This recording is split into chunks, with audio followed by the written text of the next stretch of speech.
Guys, ഇന്ന് ഞാൻ പറയാൻ പോകുന്നത് എങ്ങനെയാണ് വീഡിയോസ് എഡിറ്റ് മറ്റേ ഫോട്ടോസൊക്കെ എഡിറ്റ് ചെയ്യാൻ കേട്ടോ. അതിന് പ്രത്യേകിച്ച് ആപ്സ് ഒന്നും ഡൗൺലോഡ് ചെയ്യേണ്ട. വാട്സപ്പ് എടുക്കാം, പറഞ്ഞുതരാം. കോഡ് ഞാൻ പറഞ്ഞുതരാം.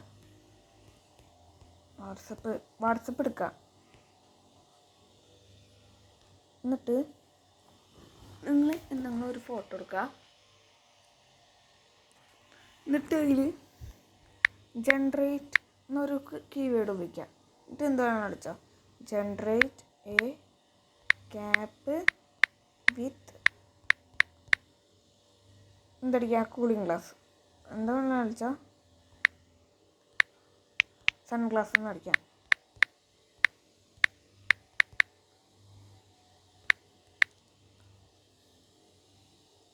ഇപ്പോൾ വരും കേട്ടോ. ഇതൊക്കെ നിങ്ങൾ ഉപയോഗിച്ചാൽ മതി. ജനറേറ്റ് എന്ന് പറഞ്ഞ വേർഡ്സ്. ഇനിയുള്ള ഇൻഫർമേഷൻ വേണമെങ്കിൽ നിങ്ങൾ സബ്സ്ക്രൈബും ലൈക്കും ഇങ്ങോട്ട് ചെയ്ത് വെച്ചേക്ക്. എത്ര ലക്ഷം ഉണ്ടോ ചെയ്തോ. Okay guys, by.